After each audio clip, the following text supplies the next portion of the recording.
deputado Isalci, que já vai conduzir a segunda mesa. Muito obrigada.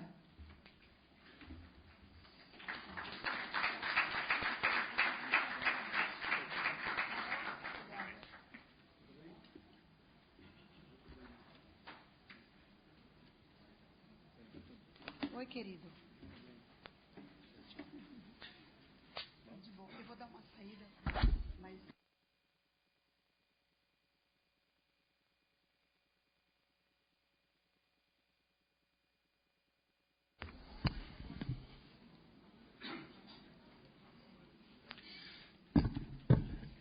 Bom dia a todos e a todas. O Brasil é a 7ª economia mundial. Liderou o processo de criação do G20 e é parte de mecanismos como o BRICS e o IBAS, além de ter estimulado o surgimento da Unasul e da CELAC no plano regional. No entanto, não está claro que papel o país pretende desempenhar nas relações internacionais. Para piorar, nos últimos anos, tivemos uma retração forte na nossa política externa e, atualmente, o Ministério das Relações Exteriores vive um dos seus momentos mais difíceis em termos de valorização das suas prerrogativas e do seu corpo funcional. Como reverter essa situação e recolocar o país entre as principais nações que participam da definição da agenda internacional? O que fazer, como e por quê? Como retomar a reconhecida excelência da diplomacia brasileira? Esclareço aos senhores convidados que o evento está sendo gravado para posterior transcrição da taquigrafia e por isso solicito que falem sempre ao microfone. Informo ainda que este seminário está sendo transmitido ao vivo pela internet, onde é acompanhado por um público bastante expressivo. Friso igualmente que ele está sendo gravado para inserções na grade de programação da TV Câmara. Para compor o nosso primeiro painel da manhã, que tem como temática a política externa, da emergência ao protagonismo, uma agenda para as relações internacionais do Brasil, convido à mesa os seguintes palestrantes: Leonardo Paz, cientista político, coordenador de estudos e debates do Centro Brasileiro de Relações Internacionais. Pode aplaudir para animar um pouco o auditório. Não, o pessoal dorme aqui, não. Tiago de Aragão, sociólogo, diretor de inteligência estratégica e sócio da Ancro Advice. Muito bem. Cleomar de Souza, assessor de Relações Internacionais na Universidade Católica de Brasília e presidente da Câmara de Comércio Bilateral Brasil-África do Sul, inserida do BRICS. PED.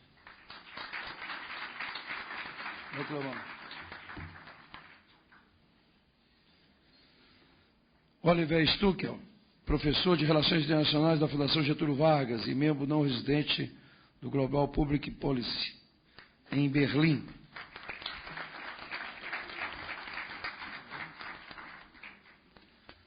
Esclareça aos ilustres convidados que cada um disporá de 15 minutos para proferir a sua fala e, ao final das falas, franquearemos ao público a apresentação de perguntas por escrito, que, em razão do prazo exíguo, serão selecionadas e respondidas de acordo com o tempo disponível. E já passo imediatamente a palavra ao senhor Leonardo Paz, que tem 15 minutos para a sua exposição. Obrigado, deputado. Bom, a vontade de falar duas vezes, que a gente pode agradecer duas vezes. Eu queria, então, agradecer mais uma vez, senhoras e senhores, por estarem aqui, à mesa, ao deputado que está presidindo a mesa, aos meus colegas palestrantes. E, naturalmente, mais uma vez, o parabéns ao InfoRel pelos seus 10 anos. E, como poderia ser, o nosso host, que é a Câmara dos Deputados e a Comissão de Relações Exteriores e Defesa Nacional. Deputado, eu vou tentar ser um bom moço, vou tentar responder mais ou menos as perguntas que foram propostas no início. Eu começo rapidamente com uma importância do contexto, do que aconteceu, de como a gente chegou nessa ideia de emergência ao protagonismo. De certa maneira, eu começo com essa ideia durante o regime militar, onde a gente tinha mais ou menos um low profile em relações internacionais, coisas importantes aconteceram, só que a gente não tinha esse protagonismo, não tinha essa preeminência tão grande. O que vai rapidamente para o período da redemocratização, no sentido de que há um período um pouco conturbado aqui no Brasil ainda, naturalmente muito introvertido, tentando resolver uma série de questões, como a Constituinte, entre outras coisas, também ainda que tenha tido coisas como o Mercosul e outros fenômenos importantes. Mas o que chama atenção de fato é quando a gente começa a ter um certo início na estabilidade democrática, a gente começa a perceber que a gente começou a chamar de democracia, diplomacia presidencial, na qual isso inicia de certa maneira com o presidente Fernando Henrique e ganha um corpo também bastante consistente com o presidente Lula. Dessa maneira eu crio mais ou menos na minha concepção o que eu vou chamar o contexto da emergência, que na verdade é um conjunto de fatores que fazem com que ou permitem com que o Brasil de certa maneira tenha essa emergência e acabem adquirindo certo protagonismo. Lembrando sempre que, pelo menos na minha opinião, de certa maneira, para que um país tenha algum grau de protagonismo nas relações internacionais, tem que ter um conjunto de 3 fatores. Quer dizer, uma saudável situação econômica, onde ele consiga financiar efetivamente essa sua projeção, que ele tenha uma vontade política do ponto de vista das relações internacionais, que sem isso você não consegue pôr o corpo diplomático para poder discutir, debater e funcionar e vender as ideias de um dado país. E o contexto internacional. Eu acho que não adianta nada ter os 2 fatores e o contexto internacional não permitir um pouco a entrada de novos atores. Então, acho que essas 3 circunstâncias mais ou menos confluíram no final dos anos 90, dos anos 2000 e permitiram que o Brasil garantisse essa emergência. Então, criando esse contexto de emergência, eu cito alguns itens, como 4 mandatos de valorização das relações exteriores. 2 presidentes, cada um cumprindo 2 mandatos, em que todos eles identificaram as relações exteriores como um fator fundamental para a presença do Brasil, para o desenvolvimento do Brasil. Presidentes ativos e extrovertidos, de certa maneira, que realmente carregaram o que a gente convencionou em chamar essa diplomacia presidencial. Presidentes que viajam bastante, participam dos fóruns e dão importância a toda essa questão. Emergência econômica, o apetite chinês, o preço das commodities, tudo faz com que o Brasil consiga ter uma ascensão econômica bastante relevante, com que faz o meu próximo ponto interessante, que é a quantidade de brandings que vão aparecendo e colocando o Brasil na mídia, como a ideia de Monster Countries, do George Kennan, o BRICS, que a gente já está careca de ouvir falar, do SACS, a ideia de países baleias. Um cenário internacional estável e que depois é interessante, que ele permitiu que o Brasil se movesse um pouco, mas ao mesmo tempo a crise. A crise também permitiu com que fossem abertos novos espaços para que países emergentes, como o Brasil, pudessem começar a se inserir nele. As potências ocidentais estavam um pouco enroladas no Oriente Médio, a guerra do Afeganistão e do Iraque sugou bastante da atenção e dos recursos, seja do recurso humano, seja recursos financeiros, dos países do Ocidente, das principais potências ocidentais. E outro fator interessante que são as potências orientais, e aí eu cito, no caso, a Rússia e a China, que nesse período ainda estão um pouco calmas, ainda estão um pouco na delas e se entendendo em relação às relações internacionais.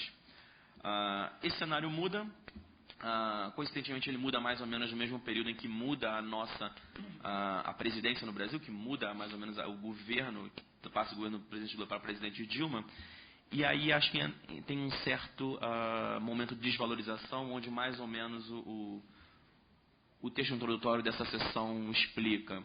Há uma desvalorização do MRE, a gente começa a entender que tem novos atores que começam a compartilhar, vamos dizer, a preeminência do que seria as relações exteriores do Brasil.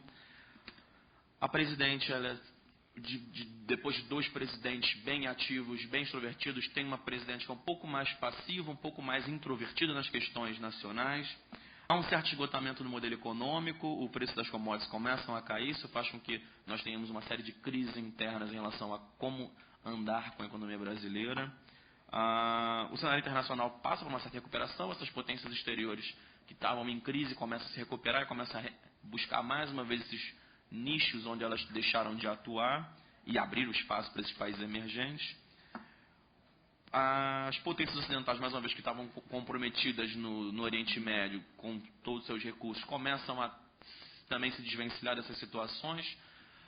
O ISIS, nesse momento, aparece como um novo desafio, mas mesmo assim a maneira como esses países atuam em relação mais muda, o que mostra um certo aprendizado que eles tiveram com o tempo, não se envolvendo tanto. Os brandings são enfraquecidos, a gente tem uma série de críticas em relação ao que são os BRICS, os países emergentes vingam ou não, eles são um novo momento ou não. O Oliver escreve bastante sobre isso em relação, sobretudo, aos BRICS, eles são válidos ou não. Isso é importante, quer dizer, virtualmente, isso a gente pode até falar um pouco depois, virtualmente todo estrangeiro que vem até o SEBRE conversar com a gente é sempre a mesma pergunta: o que o Brasil está fazendo nos BRICS? Qual o sentido disso? Está arranhando mais a imagem ou não? Então, a ideia de que o BRICS não entregou uma nova ordem ou não participa de uma nova ordem faz com que se pergunte muito o sentido da sua própria existência. Isso é tema interessante de debate. E as novas potências orientais, e mais uma vez só vou citar a Rússia e a China, começam a mostrar um pouco, aqui vieram a tentar entender um pouco mais qual o seu papel, o seu novo papel no mundo. A gente tem um pouco a China flexionando bem seus músculos no mar da China, lidando um pouco com o Japão, com a Malásia, entre outros países. A Rússia com toda a questão agora no leste europeu. Então isso faz com que novos focos de tensão e atenção sejam direcionados em relação à ideia basicamente da inserção de novos países. Então, elaborado um pouco muito rapidamente esse contexto, eu queria mais ou menos tentar não responder naturalmente, mas trazer alguns elementos para tentar serem discutidos a pergunta de fato, que é como reverter a situação atual do Brasil. Para fazer isso, eu elenquei 3 pontos, ainda que eu tenha criado um ponto zero. O meu ponto zero é mais ou menos o seguinte, e eu tenho visto isso bastante em relação ao que a gente viu nas eleições. Tem tido um discurso muito forte em relação a o que eles fizeram, o que nós fizemos, é completamente diferente, são 2 caminhos. Eu tendo a crer um pouco diferente. Na minha visão, a gente tem que ter um pouco de clareza que mais ou menos tudo no Brasil, seja política externa como política econômica, ela é fruto de uma série de ganhos acumulados dentro de um processo político histórico. As coisas não aconteceram no vácuo, não é? A partir de hoje, a nova política externa ela é assim e não foi o que tinha antes que ajudou, ou o que é agora é completamente desconexo. Eu acho isso um pouco complicado. Isso, na minha opinião, vai fazer muita diferença quando a gente para pensar um pouco em relação à política externa.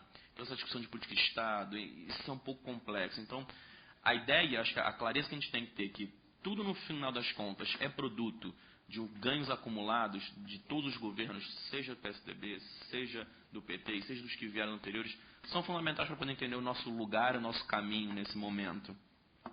Dessa maneira, eu começo com o item 1, o que o nosso ministro Celso Laffer chama de os fatores de persistência no Brasil. Então, eu acho que o primeiro ponto para a gente poder tentar responder essa pergunta de o que fazer para reentender o papel do Brasil como reverter a situação da política externa brasileira é a identificação desses fatores de persistência.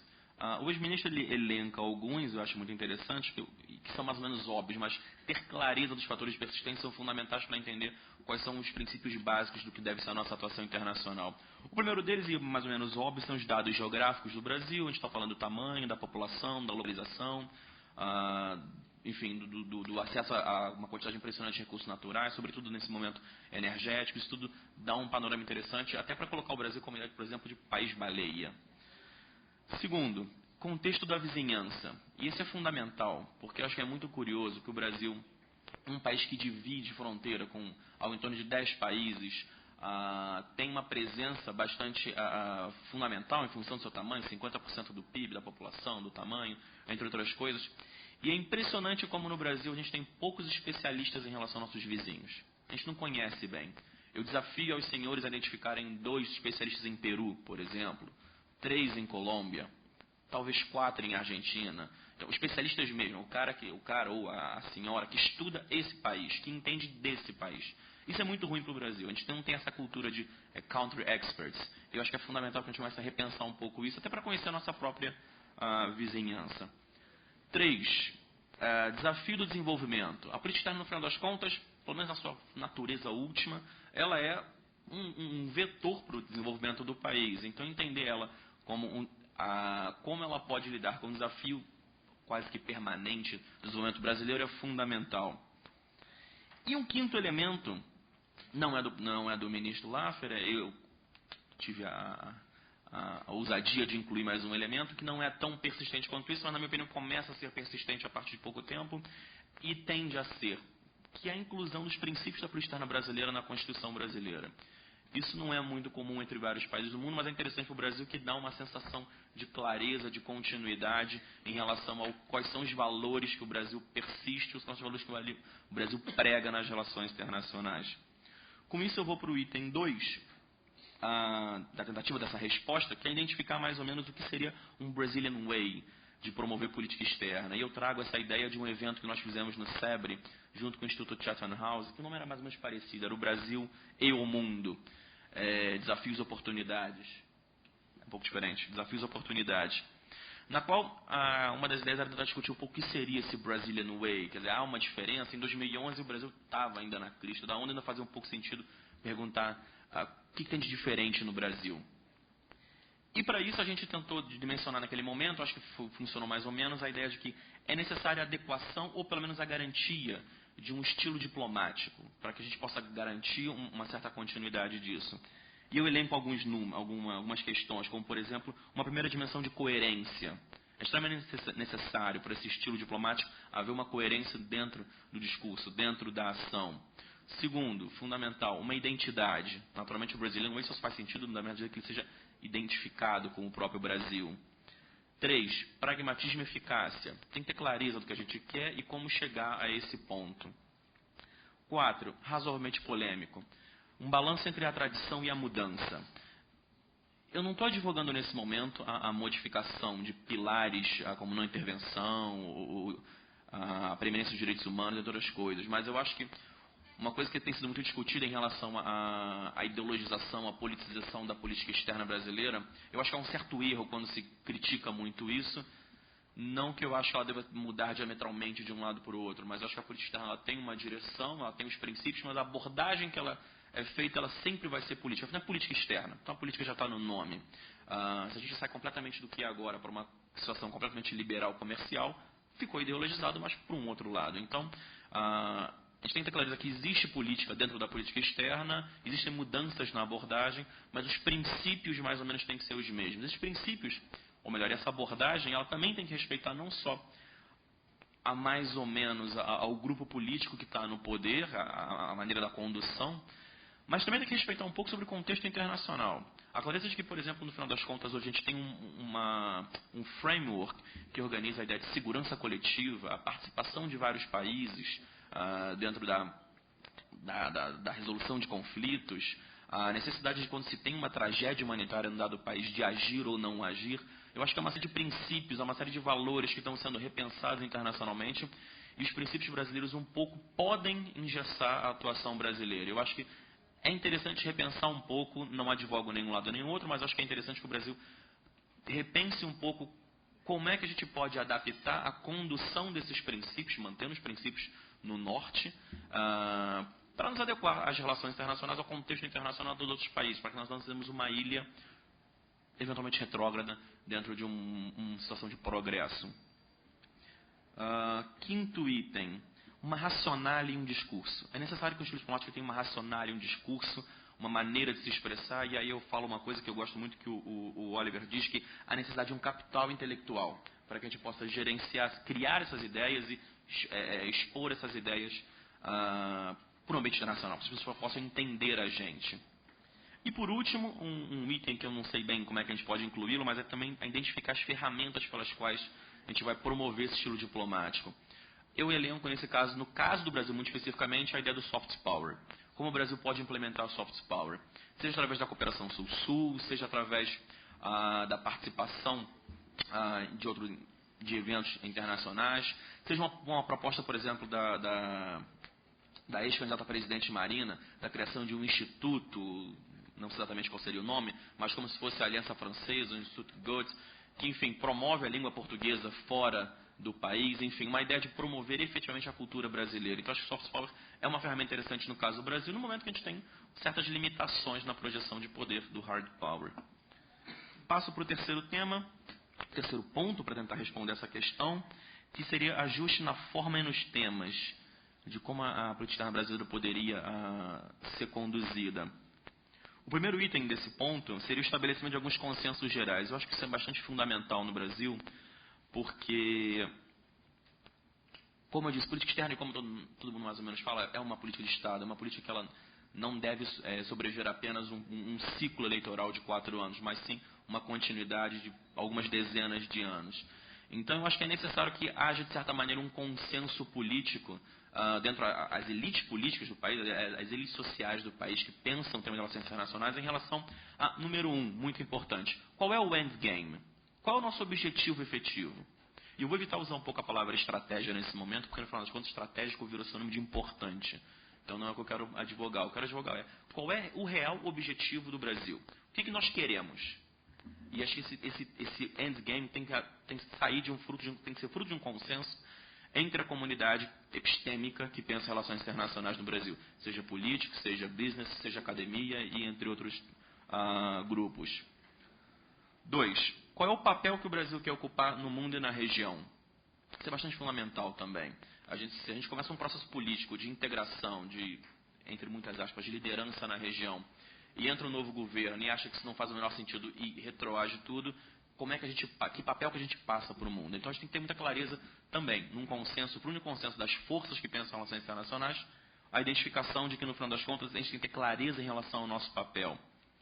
E terceiro, e último desse ponto, é concordância em relação aos conceitos chaves. Também faz pouco sentido o Brasil identificar que ele quer ser líder na região se a gente não entende o que a gente entende por liderança. Se a gente não tem clareza o que quer dizer um bridge country, um país que vai conectar o mundo em desenvolvimento com o mundo desenvolvido ou coisa parecida. O que significa ser protagonista? Quais são os aspectos do protagonismo que valem a pena ser ressaltados? Então, alguns consensos em relação a alguns conceitos chaves que podem ser o papel que o Brasil vai praticar, vai ser efetivo nas relações internacionais, me parece fundamental para que a gente possa mais ou menos se entender e ser mais efetivos nisso tudo. Segundo ponto desse item de ajuste e formas, eu diria que seria a revalorização da burocracia da política externa.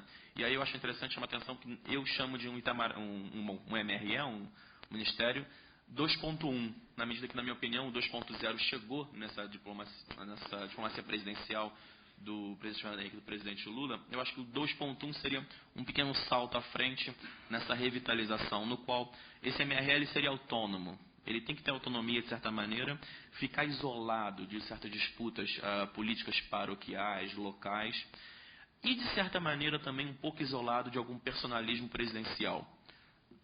Nota, eu não quero dizer nesse momento que a gente tem que, de repente, não fazer valer da vantagem de ter presidentes como o presidente Lula e o presidente Fernando Henrique, que levaram bem o Brasil às relações exteriores. O meu ponto sim, devem ser usados, mas os personalismos dos presidentes, seja alto, seja baixo, você tem que mesmo assim garantir uma continuidade, uma consistência da ação internacional. Não pode ser porque um presidente é mais ativo que nós vamos mais para fora, se um presidente é um pouco mais tranquilo, a gente para com tudo que a gente está fazendo.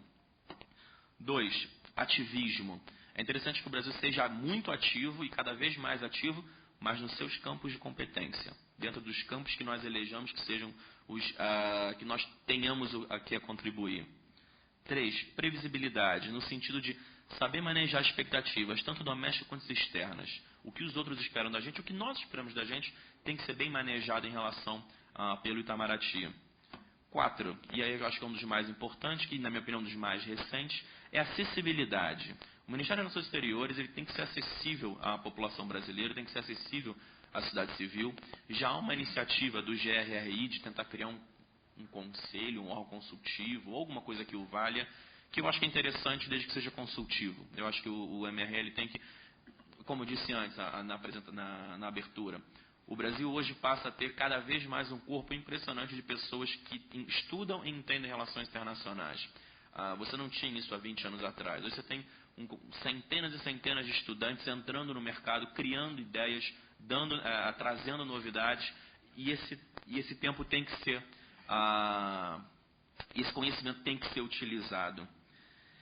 E eu já vou concluindo, que já encerrou meu tempo, apenas com o terceiro item, que é priorização de temas, priorização de uma agenda. Eu trago três priorizações, três que o Brasil poderia se focar, são 3 temas não meus, são mais uma vez do ministro Laffer, que eu acho bastante razoável, que seria a agenda econômica, a agenda normativa da governança global e a agenda do desenvolvimento sustentável, que no final das contas são as coisas que o Brasil tem se destacado e eu acho que vale a pena manter.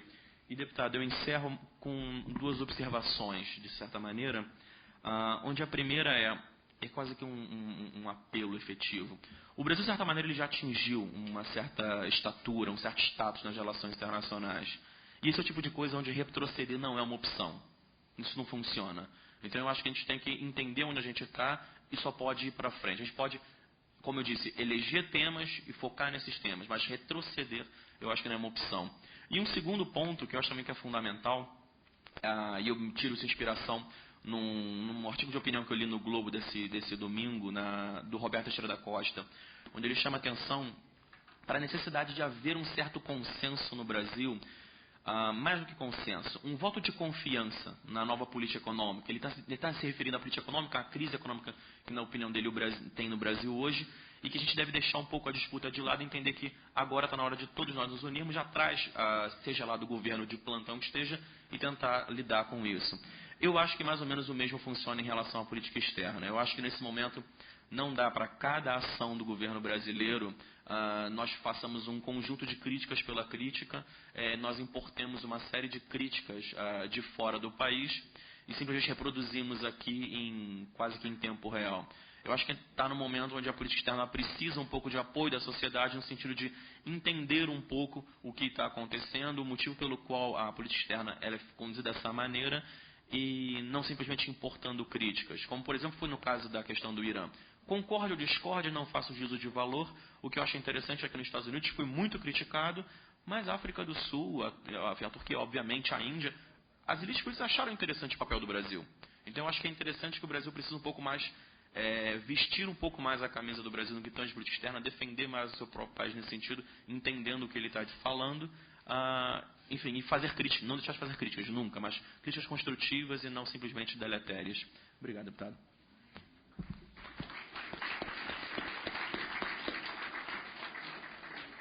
Passa a palavra ao senhor Tiago de Aragão. Vossa Senhoria tem até 15 minutos. Bom dia a todos. É um prazer estar aqui. Agradeço ao convite do Marcelo e parabéns ao InfoRel por esses 10 anos de sucesso. E é um prazer estar aqui ao lado de amigos para poder debater um pouco sobre a política externa brasileira. Uma das palavras que o Leonardo colocou que eu mais gosto é a palavra coerência. E quando existe coerência em qualquer coisa que nós fazemos na nossa vida, a chance de dar certo é muito alta. Geralmente, quando algo dá errado, mesmo que seja uma boa ideia, mesmo que seja uma boa intenção, ela geralmente ocorre por uma falta de coerência que certamente acaba minando todo o planejamento e toda a ideia que poderia ter sido, no fim, algo bom. Agora, a respeitabilidade que o Brasil conquistou é gerada pela grandeza que o Brasil tem, pela capacidade histórica da nossa diplomacia, pela enorme capacidade técnica dos quadros que já passaram pelo Itamaraty ao longo de todas essas décadas, pela própria elegância que é conferida à diplomacia brasileira em temas ao longo dos últimos 100 anos, no qual o Brasil percorreu e executou de uma forma muito capaz, pelo próprio comportamento pacífico brasileiro nas relações exteriores, pelo papel de grande e histórico defensor dos direitos humanos, defensor do diálogo e defensor da multilateralidade. Esses são os instrumentos que nos fizeram, nos tornaram um país de sucesso na área da diplomacia. Agora, a nossa diplomacia é baseada nesses e outros preceitos que sempre se portou como representante do Estado brasileiro e nunca necessariamente, ou até recentemente, representante de um governo específico ou de um partido político. A política externa brasileira ela sempre foi um símbolo do que o Estado brasileiro quer ser e do que o Estado brasileiro deseja ocupar nesse papel no mundo. Eu vejo que na política e na construção da política existem 3 camadas muito importantes. Existe a camada de Estado, existe a camada de governo e existe a camada de partido. Geralmente, para a camada de Estado, a visão deve ser mais estratégica do que qualquer outra coisa. Para uma postura de governo, ela não deve ser só estratégica, mas tática, para poder reagir aos problemas que as dificuldades do dia a dia impõem.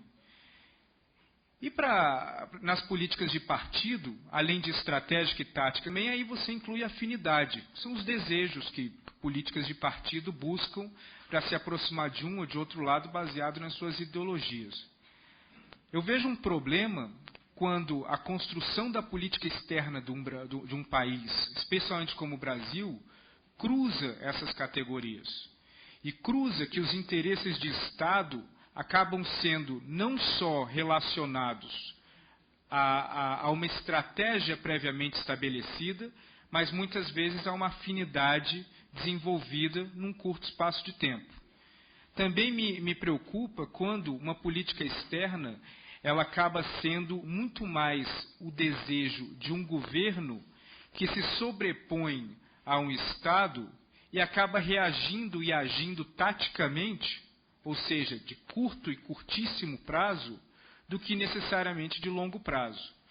Essa confusão de foco e de área do que se representa, para mim, acaba sendo um dos principais problemas que hoje eu identifico na política externa brasileira. Não é um problema de intenções ruins ou de desejos esdrúxulos. Muito pelo contrário, eu enxergo vitórias na política externa brasileira nos últimos 15, 20 anos, com todos os presidentes que passaram, Fernando Henrique, Lula e Dilma. Mas enxergo também vitórias que vieram muito mais pelo talento e capacidade brasileira do que necessariamente fruto da estratégia, do planejamento e do interesse de Estado acima do interesse de governo ou do interesse de partido. Traçando um pouco, fazendo uma linha da história para que nós possamos identificar algumas dessas características, e eu não vou fazer aqui nenhuma característica dividida entre o certo e o errado, mas simplesmente a exposição de características que tornaram, que simbolizaram certas passagens. Por exemplo, no governo Fernando Henrique, nós tínhamos um modelo no qual o Itamaraty era o detentor da formulação e execução da nossa política externa.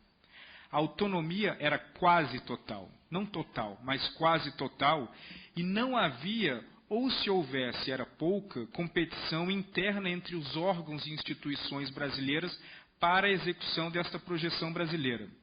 O presidente era o comandante de todas as pastas na condução do país, mas era a principal peça a ser utilizada na grande estratégia de posicionamento do país no mundo, desenhada, executada e compreendida pelo Itamaraty ao longo das últimas décadas.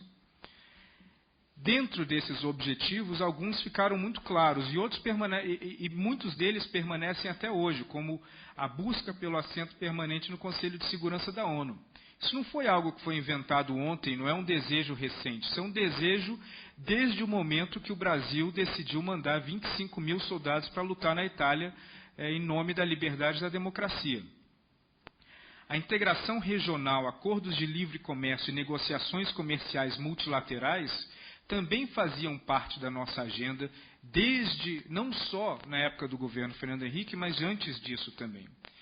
Existiam aproximações sul-sul, mas aí eu vejo que o ponto desenvolvido pelo governo seguinte do presidente Lula acabou sendo até um pouco mais eficiente nesse ponto, com ampliação de embaixadas, com ampliação de projetos mais claros e de diretrizes mais específicas de como que o Brasil poderia fortalecer essa relação sul-sul. E havia uma expressão muito clara e global, não regional, mas global, do posicionamento brasileiro em relação a direitos humanos. Bom, com o presidente Lula, a política externa passou a funcionar num triunvirato. Um triunvirato que funcionou em plena sintonia, com Lula, Celso Amorim e Marco Aurélio Garcia. Esse triunvirato passou a misturar pontos históricos defendidos pelo Itamaraty com novidades de origem essencialmente partidária e também que reagia de acordo com a conjuntura do mundo naquele momento.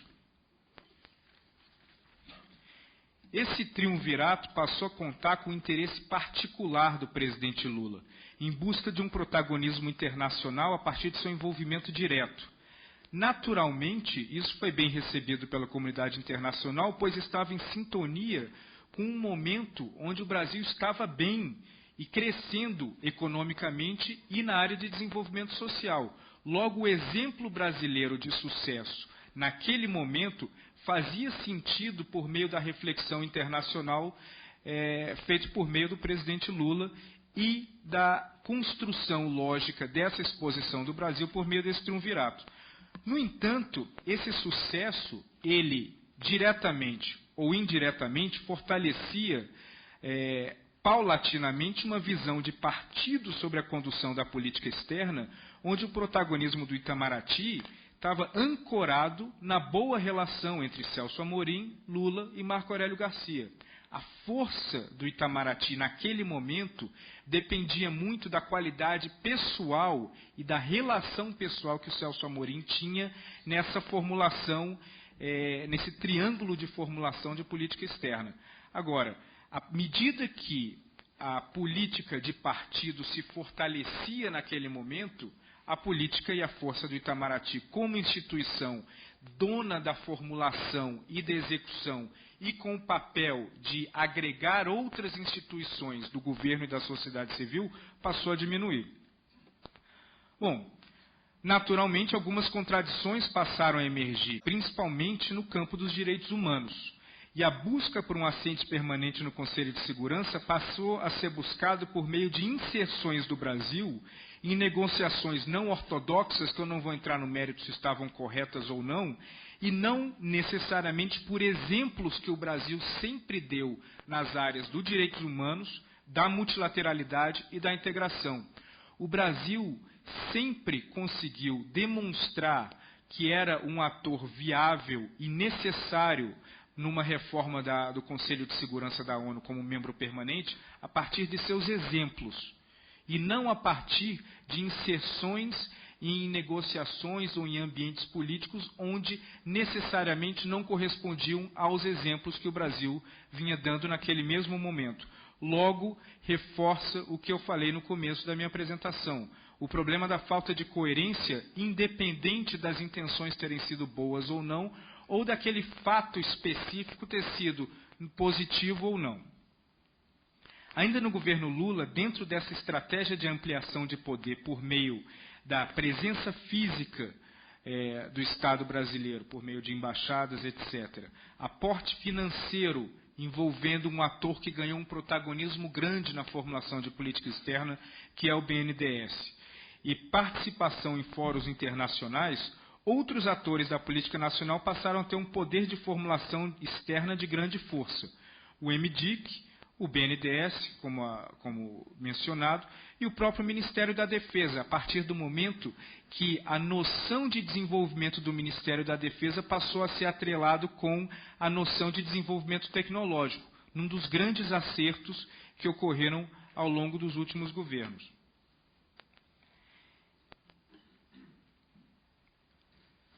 Em um segundo momento, esses se tornaram mecanismos de formulação onde a elaboração dessas políticas externas não eram mais centralizadas no Itamaraty, mas sim na Presidência da República, com aspectos e influências de partido e sem a garantia de que essas mesmas noções prosseguiriam a longo prazo, pois estavam centralizadas na Presidência da República e não no representante da formulação de política que representa o Estado. Paralelo a isso, novos mecanismos começaram a surgir com força, assim como o fortalecimento no papel de formação de opinião das comissões de relações exteriores da Câmara e do Senado, que também se colocaram como atores na formulação de política externa no campo doméstico. Bom, quando entramos no governo Dilma, essa estrutura multipolarizada de formulação e execução da política externa perdeu a coordenação por meio da figura do presidente e passou a ter coordenações distintas. A falta de interesse pessoal e a imersão na agenda doméstica fizeram com que Dilma delegasse involuntariamente o protagonismo da formulação a outros atores.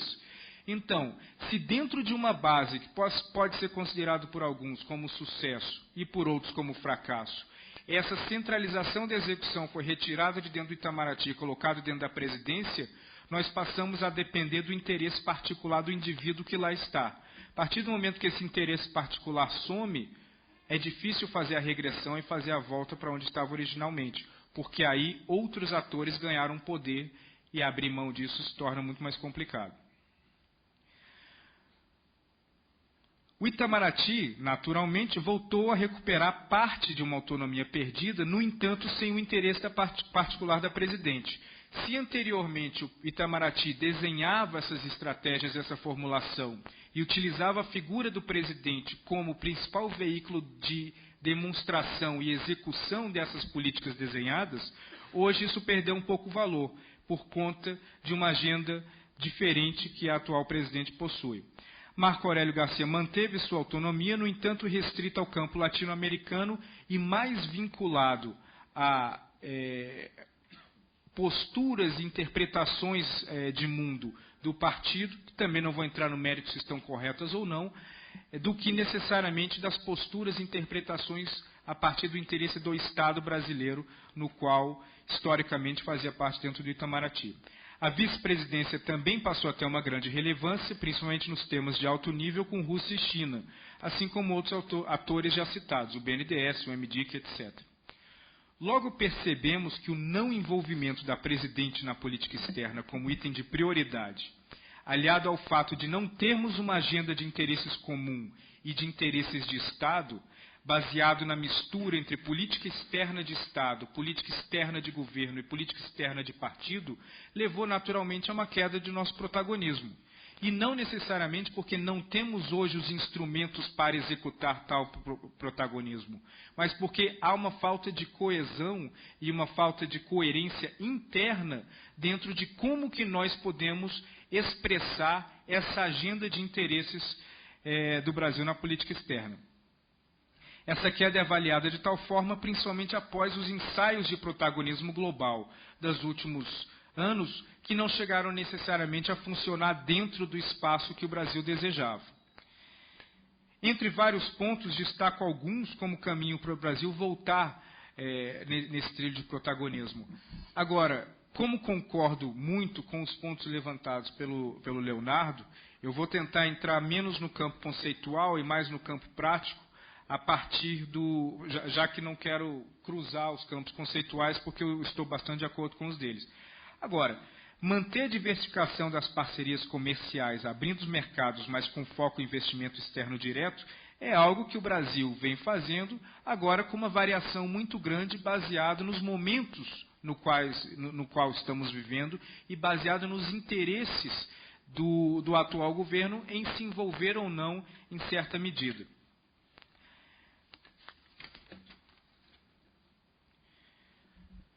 Acho de extrema importância o equilíbrio no diálogo com as grandes potências.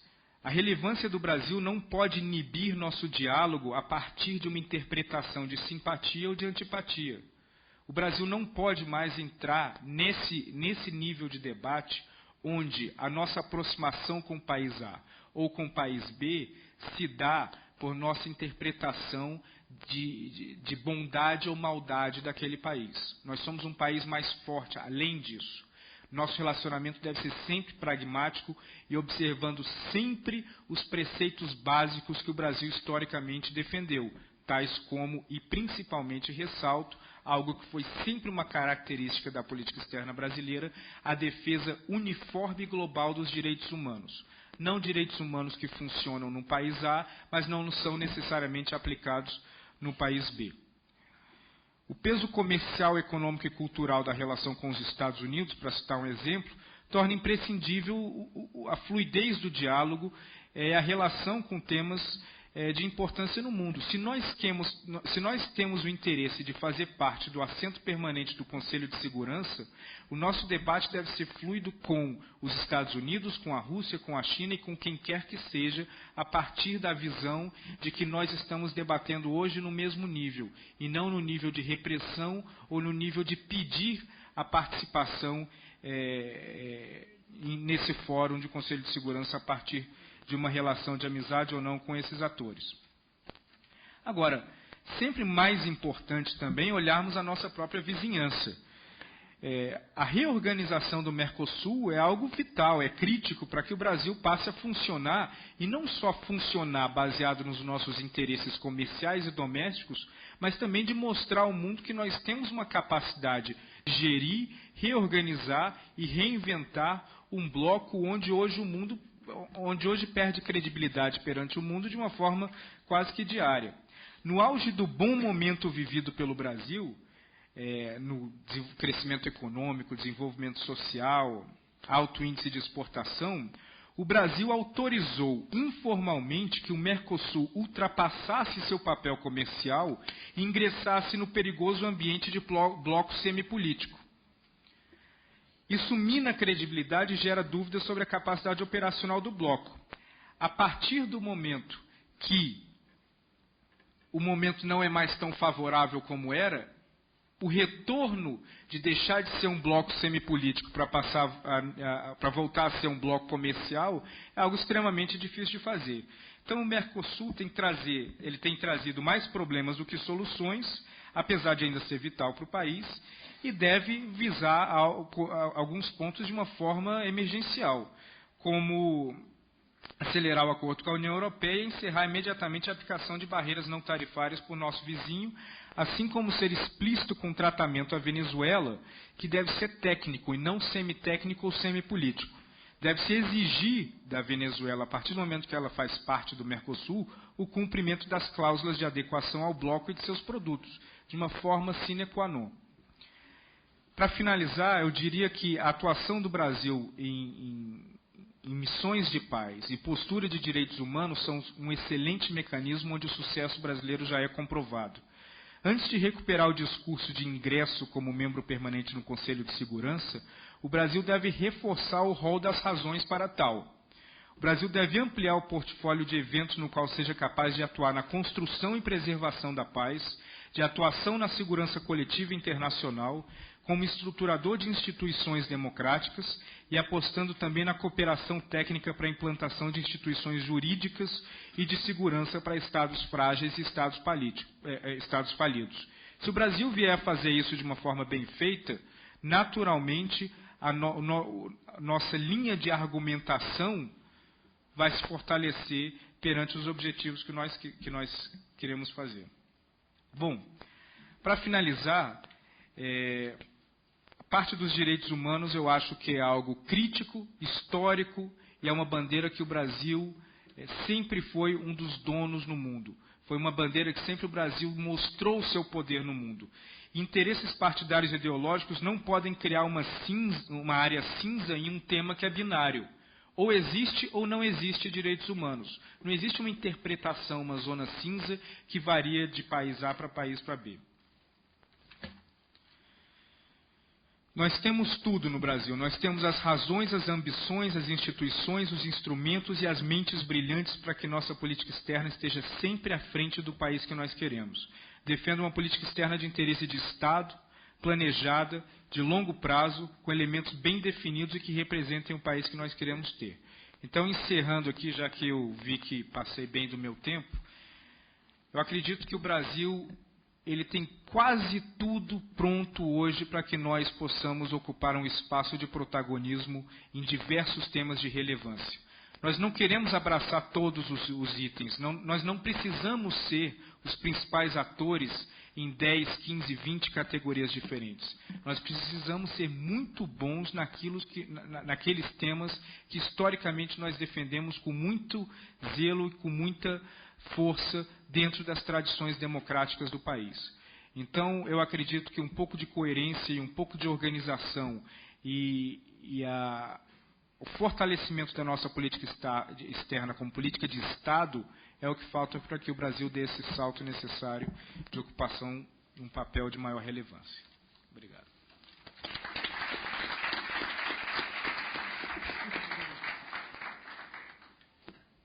Agradeço e passo imediatamente ao senhor Cleomar de Souza. Também tem 15 minutos para sua exposição. Bom dia a todos os presentes, bom dia aos digníssimos colegas que falaram antes de mim, bom dia aos deputados e parlamentares presentes. Vejo aqui também alguns alunos, então os saúdo também, afinal eles já estão de férias, então é um bom momento, quer dizer que é uma manhã interessante com tanta gente inteligente falando. Bom, basicamente minha fala tinha um primeiro ponto, que era de uma perspectiva histórica, acerca da construção da política externa brasileira no tempo, basicamente durante a República. Isso eu não vou precisar fazer, porque o Leonardo e o Tiago já fizeram de maneira magistral. Então, eu vou tentar me focar aqui em alguns dos aspectos que mais chamam a minha atenção. E, nesse sentido, nós podemos dizer que nesse pacto tácito de tomada de decisão que existia entre o Itamaraty e a presidência da República, uma palavra-chave era o marcador para a consolidação dessa política externa de Estado que o Tiago muito bem falou e o Leonardo antes dele. Essa palavra pode ser colocada de maneira eufemística como ignorância. Ignorância de quê? Os chefes de Estado, os presidentes da República do Brasil, salvo algumas raras exceções, sabiam muito pouco de política externa. E ao saberem pouco de política externa e ao poderem contar com os bons préstimos de um serviço diplomático altamente qualificado, eles faziam o quê? Eles entregavam essa tomada de decisão e diziam, eu tenho uma demanda. Essa demanda, um tanto quanto abstrata, essa demanda, sobretudo a partir de Getúlio Vargas, era o desenvolvimento. E os diplomatas iam construindo discursos, ações, diálogos, posturas no alcance do desenvolvimento como postura. Qual é o grande problema? Com a redemocratização brasileira e a retomada de um processo eleitoral para a escolha do chefe de Estado, sobretudo, nós vamos ter gradativamente a construção de novos partidos, partidos que são fracos em alguma medida, nós temos essa dificuldade, partidos em sua grande maioria sem um alto grau de militância orgânica em seus quadros, mas esses partidos vão estar construídos e eles vão começar a ter as suas interpretações acerca do que é política externa e fazerem alguns ajustes, né? Para nossa sorte, a partir de 94, com a presidência de Fernando Henrique Cardoso, nós temos um presidente da República muito perspicaz acerca do papel do desenvolvimento e das oportunidades que o sistema internacional poderiam prover ao Brasil, e, de outro lado, um Ministério das Relações Exteriores muito preparado para lidar com essas questões em um momento de grande dificuldade, na qual a política externa tinha uma função fundamental, que era o quê? Transmitir uma imagem de credibilidade do Brasil e que essa imagem, de maneira efetiva, permitisse a venda de um recado ao sistema internacional, sobretudo em âmbito econômico, que era: o Brasil não quebra contratos. E por que isto era importante? Porque não quebrando contratos, nós atrairíamos capitais, e atraindo capitais, nós superaríamos o abismo econômico no qual nos encontrávamos. Isso foi feito com muita qualidade, o Plano Real é uma prova disso, e aí nós encontramos uma transição política de Fernando Henrique para Lula. E essa transição é feita de maneira muito feliz, né? De certa maneira, por um espírito de grandeza que contagia ambos os estadistas naquele momento, e que permite que a gente consiga passar esse processo, né, com uma grande capitalização institucional de Fernando Henrique Cardoso para Lula, dizendo: olha, eu saio da presidência, mas o Brasil ainda é o Brasil e o Brasil ainda não quebra contratos. Lula compactua com isso através da Carta aos Brasileiros, de maneira fundamental, e seguem-se 8 anos no qual nós tentamos construir essa mesma cantilena. E aqui eu pego e aproveito para me utilizar daquilo que o Tiago muito bem falou no início da sua fala, que é o quê? Vai existir um triunvirato de política externa, Lula, Lula, Marco Aurélio Garcia e Celso Amorim, e eles vão ir mais ou menos articulando os elementos fundamentais da tomada de decisão brasileira. Qual é a diferença desse triunvirato para a tomada de decisão feita historicamente? É que, historicamente, a tomada de decisão em política externa brasileira ela é feita o presidente, o ministro das Relações Exteriores, e em alguns temas você chamava os militares para a tomada de decisão, né? Com essa entrada do elemento partidário na tomada de decisão, há uma espécie de contágio, né, nessa política que era linearmente de Estado, e ela passa a ser também de governo. Isso não é um problema se nós pensamos em termos de democracia. Afinal, democracias envolvem a construção de políticas públicas de forma democrática, e nesse sentido, a política externa também deve ser construída de forma democrática. O problema é que, no tempo, durante esse governo Lula, a construção do protagonismo é feita baseada em dois elementos. Um elemento simbólico e um elemento discursivo. O elemento simbólico é, de certa maneira, uma herança que Lula recebe de Fernando Henrique ao utilizar a imagem da presidência da República como sendo o primeiro embaixador do Brasil. Aquele responsável por viajar e empoderar o Estado, empoderar a imagem do Brasil no exterior. O segundo elemento que se une a esse simbólico é discursivo. Isso quer dizer o quê? Lula vai se utilizar do discurso, da fala, da venda da imagem de que o Brasil tem algo muito diferente a vender para o mundo e da forma como o sistema é articulado, né? As vitórias desse protagonismo discursivo e simbólico são vitórias interessantes, mas não são vitórias sólidas. Por quê? Porque essa transição de uma política tipicamente de Estado para uma política com elementos partidários e governativos, vai minando um elemento fundamental que pontua a política externa brasileira ao curso da sua história republicana, que é, de certa maneira, uma coerência. Existem valores fundamentais, e esses valores fundamentais não eram relativizados. A gente pode citar aqui a participação de Rui Barbosa nas conferências de Haia, eu posso citar aqui o papel de Oswaldo Aranha na construção do sistema ONU, eu posso citar aqui o discurso de Araújo Castro nos anos 70 sobre a Guerra Fria. O Brasil, mesmo não possuindo capacidade de hard power, utilizava-se o quê? De uma excelência de corpo técnico para dizer, olha, existe um elemento kantiano das relações internacionais e valorativo que deve ser seguido e que se ninguém mais nesse sistema tem coragem de assumir essa postura kantiana, eu possuo. E essa defesa enfática do reino dos valores era um marcador. O problema é que, à medida, e aí nós precisamos da utilização de alguns elementos que pontuam entre a ciência política e a psicologia para entender a psique do tomador de decisão. O problema é que, à medida que essa lógica do triunvirato vai se construindo, há um elemento de envaidecimento também. E nessa construção do envaidecimento, fazendo uma analogia futebolística, nós podemos dizer que o Brasil tinha um elenco de Série C em termos de estrutura, de hard power, econômica, militar, de segurança, e se aventurou a jogar na primeira divisão, né? E o que acontece quando você tem um time de Série C e joga na Série A é mais ou menos aquilo que aconteceu quando nós enfrentamos a Alemanha na semifinal da Copa do Mundo.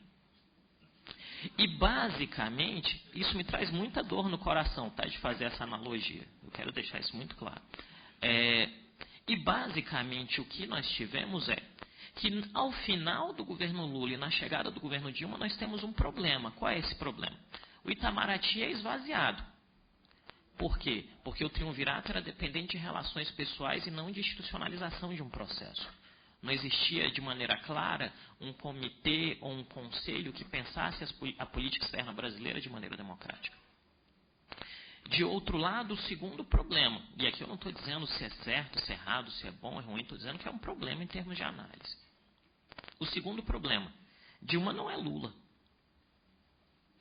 E Dilma não sendo Lula, e você tendo uma estruturação de política externa que é altamente dependente naquele momento de uma ação personalista, se você muda a pessoa, você não tem substrato, você não tem estofo para sustentar esse tipo de discurso. Então quem vai ganhar espaço? Vão ganhar espaço os componentes políticos partidários que já se apresentavam de maneira marginal, né? E nós temos algumas recorrências desses elementos. A gente pode lembrar aqui, por exemplo, da ocupação da Embaixada Brasileira em Honduras pelo Zelaya, né? Que a gente já consegue perceber ali a força dessa ideologização da política externa, né? Dessa partidarização, que não é um problema por si, mas é um problema quando ela ofende aquilo que é o legado histórico da tomada de decisão, ou aquilo que é o legado histórico da imagem que o Estado se propõe ter no sistema internacional, né? Quando nós migramos, então, nós temos esses primeiros 4 anos de governo Dilma Rousseff, e o ponto fundamental, aí aqui a gente pode parafrasear o programa de governo de Juscelino Kubitschek e dizer, a meta síntese, em minha opinião, para os próximos 4 anos do governo Dilma é ter política externa. Né? Porque, entendendo isso, que nós fomos vitimizados por um processo de bastante inércia, uma vez que ele era dependente de uma característica pessoal, e essa característica pessoal não se faz pronta. Né? Porque a pessoa não tem este perfil. Então, o que nós precisamos? De um fortalecimento dos elementos institucionais. O problema é, os elementos institucionais tradicionais, no caso Itamaraty, não tem mais o espaço para ocupar essa cadeia. Por quê? Porque outros elementos já ocuparam essa cadeia. E aí, sempre que nós falamos em qualquer tipo de ação de afirmação, redistribuição, distribuição de poder, nós temos que lembrar que isso tem que envolver o quê? O consenso. Alguém tem que estar de acordo em ceder para que outro possa reocupar um espaço. E isso não acontece. Nós temos hoje o segmento de uma tomada de decisão que se torna cada vez mais partidarizada, que assume uma lógica maniqueísta no que é a avaliação da política externa, e isso é um problema, porque se tem algo que a política externa não pode ser, é maniqueísta. Né? O mundo vai muito além desse fulano é meu amigo, Beltrano é meu inimigo. Eu preciso ter uma certa expertise, capacidade de desenvolvimento de ações, mesmo de mobilidade para defender os meus interesses. Isso nos leva a quê? Ao momento no qual nós não temos de maneira efetiva um protagonismo do Itamaraty como nos períodos anteriores, e não temos uma diplomacia presidencial feita como nos períodos anteriores.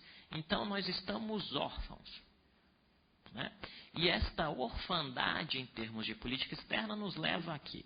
Nos leva basicamente à necessidade de empoderar as instituições. E aqui entra num ponto fundamental a minha fala, que é o papel do Congresso, né, como Casa do Povo, e o papel da sociedade, né, e aqui eu vou retomar, se o Leonardo me permitir, um pedaço da fala dele, quando ele diz, cada vez mais temos pessoas estudando relações internacionais. Então, chega um momento no qual nós temos que ouvir essas pessoas que estão estudando, pensando, interagindo com as relações internacionais. Né? Então, creio que o grande desafio hoje para a sociedade brasileira como um todo é construir uma política externa que seja democrática, realmente democrática, que escute o parlamento, que escute a sociedade e que possa efetivamente construir espaços nos quais os interesses nacionais sejam definidos. E aí vem um ponto fundamental. O interesse nacional é só o interesse partidário ou o interesse nacional é um interesse multifacetado, plurinacional, pluripartidário? Essa dificuldade ainda se faz presente para nós como tomadores de decisão e como membros da sociedade brasileira. De maneira efetiva, nós podemos dizer com alguma qualidade que há uma relativização de alguns dos pontos fundamentais que marcam a trajetória do Brasil no sistema internacional.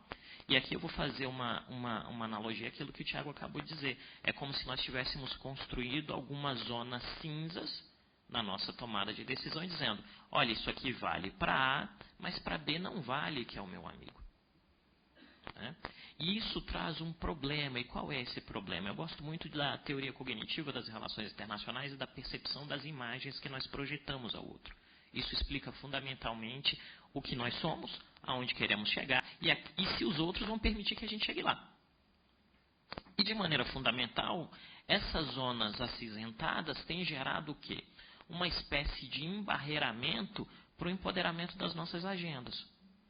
Uma vez que eu perco em alguma medida a confiança de alguns dos meus parceiros tradicionais que não conseguem enxergar em mim um parceiro confiável.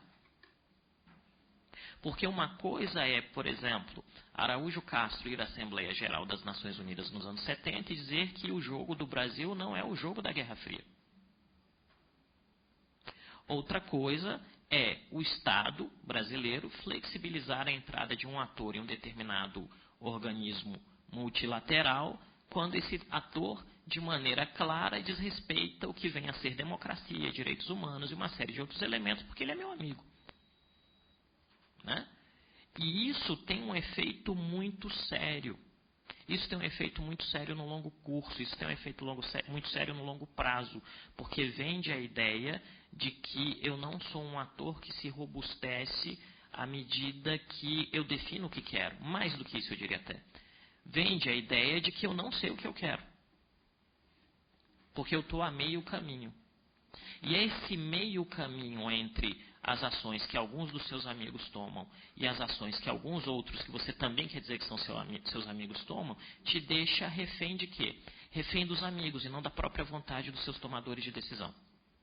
E esse talvez seja o grande desafio do Brasil para os próximos 4 anos, né? Para a próxima década, para a próxima geração, e aí eu falo em específico para os meus estudantes que estão aqui. Né?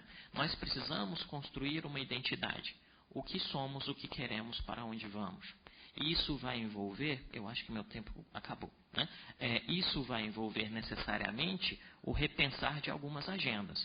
Por exemplo, qual o papel do Mercosul no que diz respeito ao desenvolvimento nacional? Né? Qual o papel do Brasil e qual o posicionamento do Brasil em temas fundamentais, como, por exemplo, o meio ambiente, internet, inteligência, aproveitando o amigo que está aqui na primeira fila, né? Segurança em termos gerais, corrupção,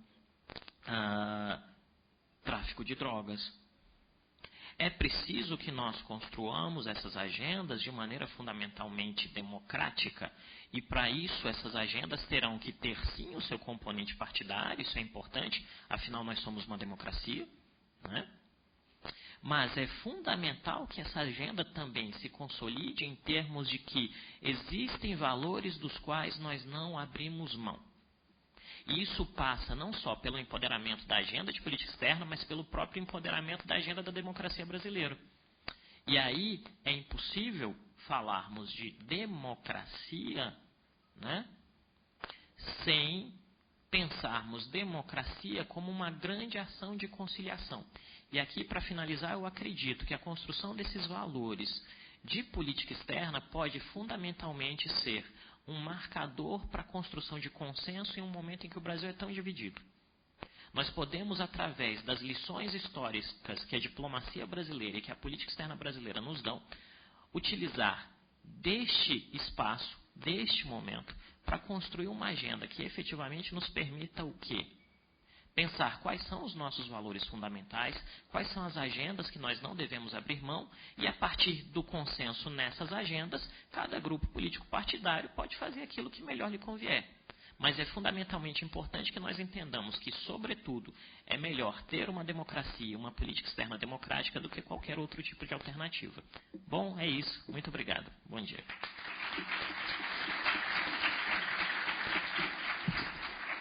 Agradeço a exposição do Sr. Cleomar e passo imediatamente a palavra ao Sr. Oliver Stunkel.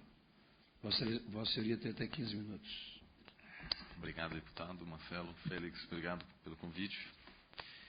Meu maior inimigo agora é a fome de vocês, então eu vou falar muito pouco, inclusive é muito difícil agregar mais uma coisa depois das 3 apresentações, então realmente serei muito breve aqui. Eu acho que eu concordo com a maior parte dos argumentos, né, que foi feito aqui, da passividade da política externa atual. Então eu queria apenas trazer algumas ideias sobre maneiras de deixar mais claro sobre qual é o risco mesmo do que está acontecendo agora e de que maneira é possível articular de um jeito mais claro que uma política externa ativa faz parte de um projeto nacional. Né, que a política externa ela não é apenas um projeto elitista, eu acho que isso é algo ainda bastante presente na opinião pública. Né? Eu acho que realmente isso é um dos erros também das pessoas-chave na política externa, de não articular isso de maneira mais clara para o eleitor.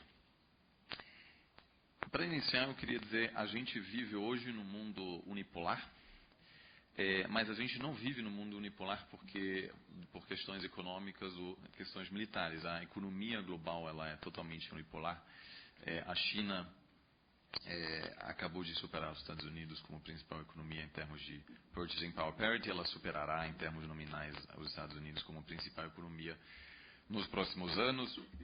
Os Estados Unidos, apesar de ter um domínio militar muito grande, ficou muito evidente que tem fortes limitações, até para os Estados Unidos, nas campanhas do Iraque e no Afeganistão. Então, essas não são as razões pela unipolaridade, ao meu ver. Eu acho que a questão principal é que ainda os Estados Unidos, com alguns outros países, são capazes de definir a pauta em debates internacionais e se projetar globalmente, né?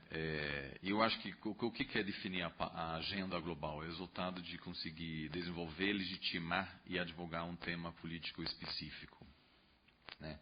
Isso pode ser num exemplo, isso pode ser no âmbito econômico ou de segurança, mas é a capacidade de articular uma maneira, de articular ideias e informações que nos ajudam a pensar sobre como lidar com um desafio internacional.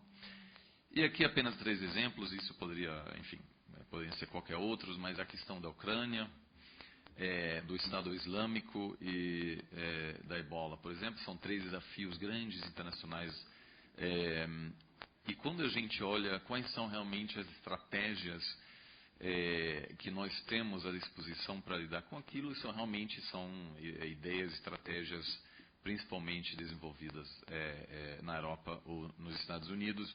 O Brasil, das grandes potências, eu acho importante destacar isso, é talvez o único grande país que importa notícias de fora e publica eles 24 horas depois, traduzidos para o português nos melhores jornais do país, né? Isso é algo impensável na Índia, ou seja, publicar apenas um artigo no Wall Street Journal e publicá-lo desse jeito, para pensar sobre a ascensão da China e efetivamente adotar uma posição, vamos dizer, uma perspectiva sobre a China que de repente não se adequa aos interesses nacionais do Brasil, né? Então, nesse sentido, e a gente vê isso claramente na questão da Crimeia atualmente, não existe assim, uma maneira clara de como o Brasil se engaja nessa questão. O que é preciso, aí o Leonardo roubou tudo que eu ia falar, então, o que é preciso para desenvolver uma ideia, fazê-la funcionar internacionalmente, né? Como ele disse, o capital intelectual, o Brasil tem isso sem dúvida. Quem participou da criação do documento da responsabilidade ao proteger, que são os diplomatas jovens que fizeram isso, com a participação do então chanceler patriota, mostra isso, é uma coisa que o Brasil consegue fazer. Precisa também de um líder nacional, de um presidente que está disposto a investir capital político ou deixar o chanceler atuar de maneira livre, né? Precisa de credibilidade internacional, isso sem dúvida o Brasil tem, e precisa de uma estrutura logística, uma capacidade diplomática de promover um tema de maneira sistemática. Isso no caso da responsabilidade ao proteger, que por exemplo foi uma grande contribuição intelectual ao debate sobre a intervenção humanitária. Isso não foi o caso por uma série de questões. O Brasil acabou se afastando um pouco dessa questão e ela acabou não influenciando o debate da maneira que poderia ter feito. Além disso, obviamente, a política externa brasileira precisa não apenas executar esses projetos, mas também influenciar a opinião pública global. A gente teve vários casos disso, com chanceleres escrevendo artigos de opinião, mas obviamente seria muito, muito mais importante. Uma questão, por exemplo, apenas uma ideia seria de forçar todos os embaixadores a terem contas nas mídias sociais públicas para articular qual é a visão em relação às situações nos respectivos países. Eu entendo que isso gera uma certa tensão com a estrutura hierárquica do Ministério, mas eu acho que isso são necessidades do mundo atual cada vez maiores para também poder se defender quando surgem problemas, quando há uma opinião pública hostil, né, para que esses meios possam ser utilizados dentro e fora para defender uma política. Como aqui foi dito claramente, eu concordo com isso, a gente teve um protagonismo muito maior na época do Fernando Henrique e também do Lula. Eu acho que sempre vale a pena lembrar, muitas vezes a gente esquece disso, que foi o presidente Figueiredo que foi o primeiro a visitar o Peru, por exemplo. Antes disso, nenhum presidente brasileiro tinha visitado um país na vizinhança, isso é algo muito recente. Eu diria que o ano 1995 foi talvez o início de uma articulação de uma liderança regional brasileira, quando o Brasil se envolveu num conflito de fronteira entre Peru e Equador. E desde então, realmente, a gente tem visto um avanço enorme ao longo dos últimos anos, mas certamente nos últimos 4 anos de maneira muito reduzida. Apesar de que, como eu já disse aqui, responsabilidade ao proteger a net mundial foram passos de grande importância. Mas a gente teve certamente um protagonismo menor em outras regiões do Oriente Médio, por exemplo. A presença diplomática na África é bastante reduzida. E, além disso, como eu concordo inteiramente com os colegas aqui, eu acho que não fica muito evidente qual é, por exemplo, a visão do Brasil sobre a região. O que o Brasil pensa, qual é a cara da região daqui a 20 anos, o que o Brasil pensa sobre a proposta de aproximar a Aliança do Pacífico com o Mercosul. Tudo isso não fica muito evidente, então existe uma certa preocupação em alguns países da vizinhança sobre a estratégia brasileira.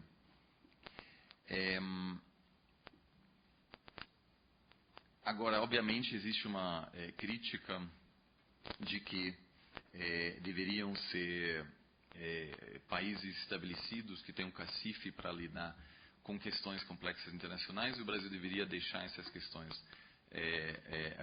para esse pequeno grupo de países. E eu acho que tem uma resposta muito fácil.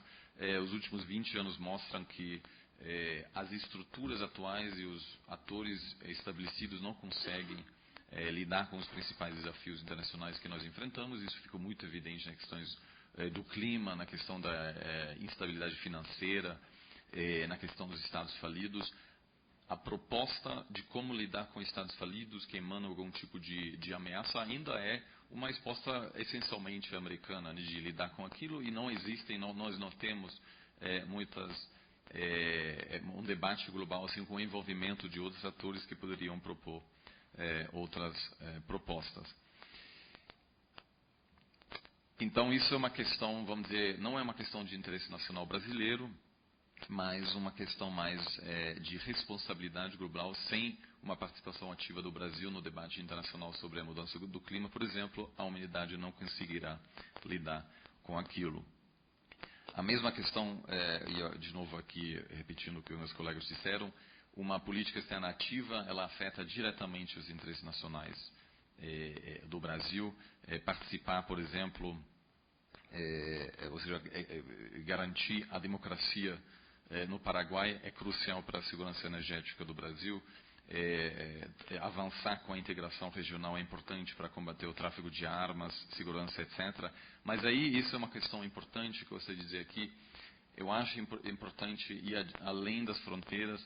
Nós não temos, às vezes, uma participação em questões, em crises que estão muito longe daqui, achando que isso não afeta o Brasil, mas é neste processo de lidar com crises que se definem normas e regras internacionais que podem depois ser utilizados para crises que estão muito mais perto daqui. Né? Isso é algo que às vezes foge. Eu, por exemplo, no passado, eu passei uma semana na Coreia do Norte, visitando inclusive a embaixada brasileira, tem uma presença lá, e as pessoas me criticaram: como você pode visitar aquele país, é um absurdo o Brasil ter uma embaixada lá, a gente não concorda com aquilo. E é tudo verdade, o Brasil certamente não concorda com nada que acontece na Coreia do Norte, mas sem ter uma embaixada neste país, nós não temos nenhuma legitimidade para opinar sobre esse assunto na ONU. Nenhuma. E também nenhuma legitimidade de pedir um assento permanente no Conselho de Segurança, porque não existe a estrutura e o conhecimento para debater e opinar sobre essas questões. Da mesma maneira, seria muito importante ter uma embaixada no Afeganistão, porque é lá que se define como o mundo lida com estados falidos. O argumento de que o Afeganistão não afeta o Brasil é problemática porque em breve pode haver um Estado falido muito mais perto do Brasil. A experiência no Afeganistão, na Síria, afetará de maneira intensa a maneira de como a comunidade internacional lidará com o próximo Estado falido. E ele surgirá, com certeza. Nós, neste momento, pensamos que isso não pode ser perto do Brasil, mas, obviamente, pode ser muito perto daqui, né? Então, essa falta de só dizer, eu só me preocupo quando existe realmente algo, né? Só os haitianos que chegam aqui, aí realmente está na hora de se preocupar com segurança de fronteiras. Isso eu acho muito problemático, né? Então, essa necessidade de participar desses debates é crucial mesmo se eles parecem estar muito longe dos interesses imediatos do Brasil. E, por último, uma política externa ativa não é, ou seja, eu acho problemático ter problemas domésticos e justificar a ausência de uma política externa ativa com os problemas internos. Eu acho que é o contrário. Eu acho que problemas e desafios internos devem levar a ainda uma projeção ainda maior, porque a participação externa internacional do Brasil pode, de fato, ajudar e ajuda ativamente a combater e lidar com desafios internacionais. O grupo do BRICS é um exemplo. O Brasil tem muito a aprender com a maneira de como a Índia, como a África do Sul lidam com desafios internos, que são, em vários instantes, muito parecidos com aqueles que o Brasil enfrenta. E, de novo, essa atitude mais visível, acho que é crucial, senão toda a campanha, por exemplo, de fazer parte do Conselho de Segurança e não querer se meter no Oriente Médio, por exemplo, eu acho muito problemático. Agora, será complicado? Com certeza será complicado. A gente viu a resposta dos Estados Unidos, não só a responsabilidade de proteger, mas também a iniciativa de negociar com o Irã. Teve uma agitação imediata por vários atores, porque não estão acostumados a lidar com atores mais diversificados, né, que tradicionalmente não têm tido uma participação grande. Então, deixar isso mais claro para o leitor, deixar isso mais claro que uma política externa passiva afeta de maneira visível e imediata não apenas uma pequena elite que se importa com as relações internacionais, mas de fato o projeto nacional é muito mal articulado, todo mundo, se a gente pega alguém na rua e fala o que o Ministério da Saúde faz, o que o Ministério da Fazenda faz, todo mundo sabe, mas poucas pessoas de fato conseguem articular qual é a razão da política externa brasileira, e eu concordo com meus colegas aqui da mesa. Então, articular isso de maneira mais clara não é só o desafio do Ministério, mas também dos outros atores da sociedade civil, alertar sobre a importância dessa política, que claramente deve fazer parte do processo democrático, como todas as outras. Então, eu acho que nós, nas universidades, por exemplo, a gente ainda fracassa nessa tentativa de internacionalizar o país. Eu acho que isso cada vez mais dá certo, mas em muitos aspectos o Brasil continua sendo, obviamente, um dos países mais isolados do mundo. Quando a gente olha, por exemplo, o número de pessoas que vivem no Brasil, que nasceu fora do país, é menos de 1%. É muito pouco quando a gente compara isso com outros lugares, com a Europa, né? Muitas vezes a gente fala, os suíços, é incrível como eles votam contra os estrangeiros. Lá 10% da população suíça nasceu fora do país, e aqui uma parte muito, muito pequena. Então, essa abertura, eu acho que faz parte de um projeto maior necessário de possibilitar e também de justificar diante do leitor uma participação maior do Brasil nos assuntos internacionais. Muito obrigado e bom almoço.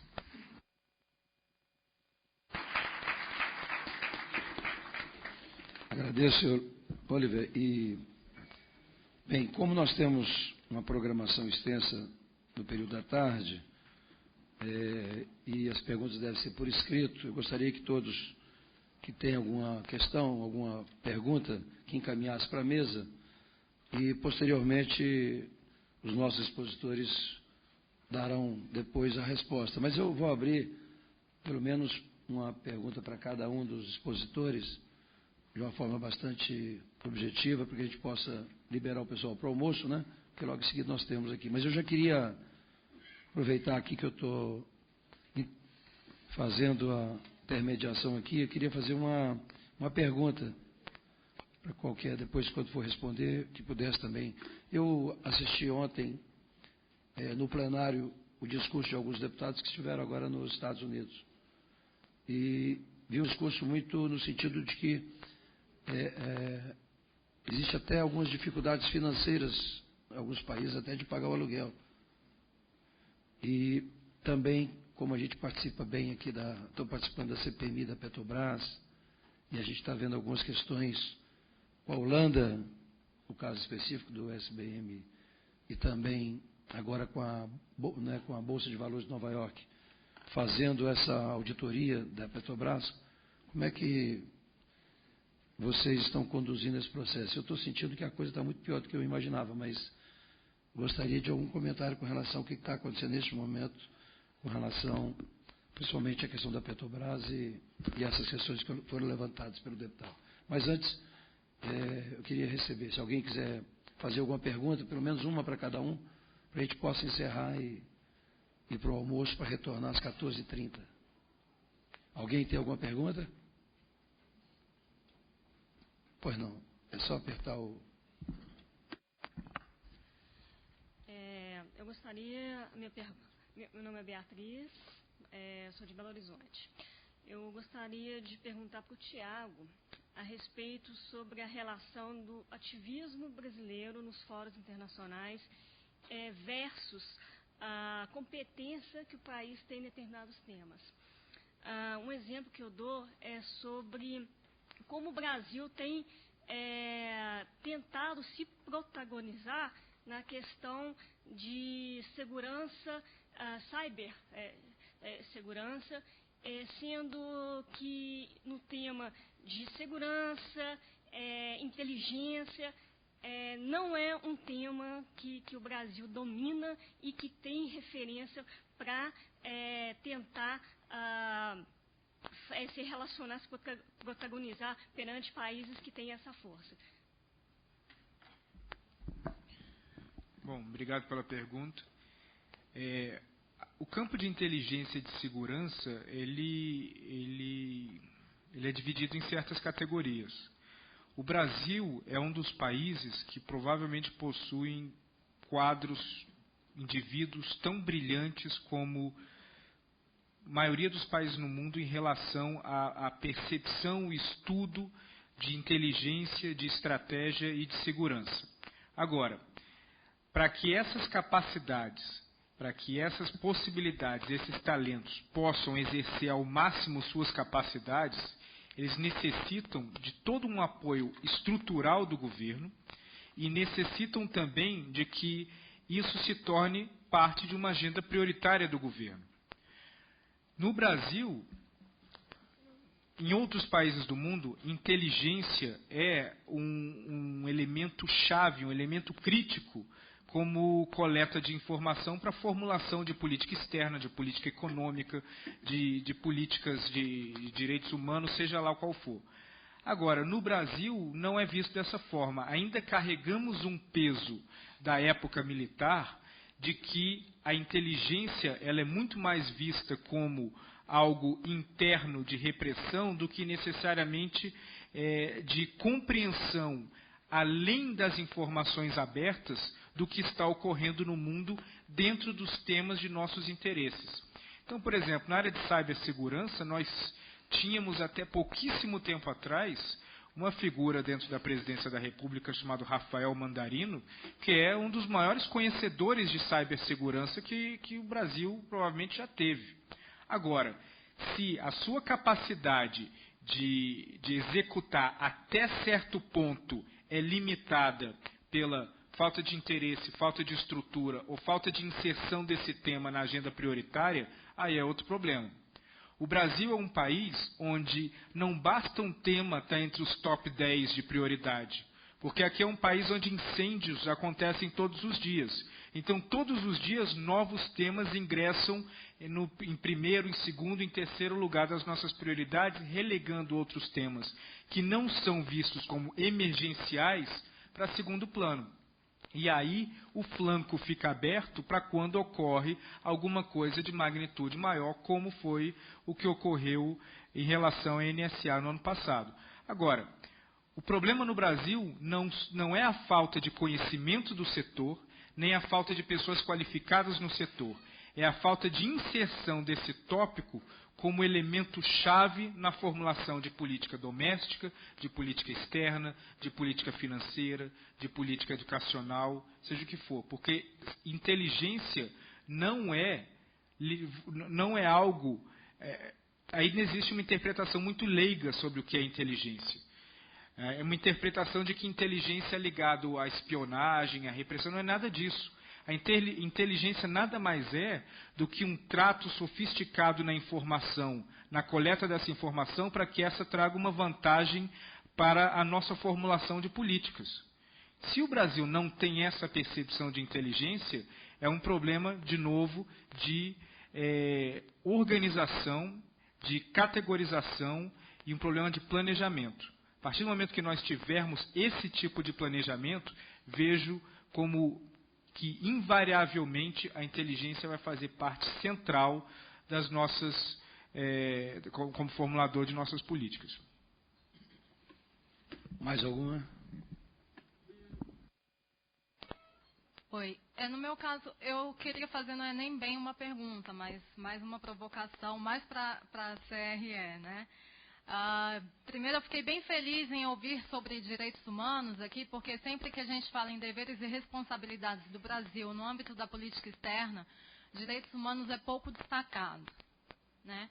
Então, diante da exposição do Tiago e do Leonardo, que falaram sobre a importância de uma defesa uniforme, coerente e global dos direitos humanos e da aproximação do MRE da sociedade civil, eu queria provocar a CRE no sentido de um envolvimento maior no mecanismo de revisão periódica da ONU. Isso já foi um assunto trazido pelo Comitê Brasileiro de Direitos Humanos e Política Externa para a própria CRE na época em que acho que a Perpétua era presidente, ou foi o Pellegrino, não me lembro bem. Mas dizer que é importante a realização, por exemplo, de uma audiência pública proposta por esta comissão, que permita a apresentação do relatório periódico universal como devolutiva à sociedade civil, uma vez que nós temos críticas ao processo de construção do relatório, mas ainda não há canais de discussões sobre as recomendações, né? E esse é um exemplo de espaço multilateral onde direitos humanos é pautado e que é importante a CRE acompanhar, até mesmo em observância ao princípio dos direitos humanos como prevalentes no âmbito dos direitos internacionais. É isso. Só queria que você se identificasse, só para ficar gravado. Eu sou Suelen, representante da Comunidade Bahá'í do Brasil, membro também do Comitê Brasileiro de Direitos Humanos e Política Externa. Ok. Mais alguma colocação? Alguma pergunta? Bem, eu agradeço aqui então aos nossos convidados que nos prestaram valiosas contribuições nessa manhã e uma vez mais agradeço ao público aqui presente. Agora faremos uma pausa para o almoço e às 14h30 nós reiniciaremos os trabalhos com mais 2 mesas temáticas e a cerimônia de encerramento do nosso seminário. Convido a todos a prestigiar a segunda etapa dessa programação. Agradeço e declaro, então, encerrado esse painel.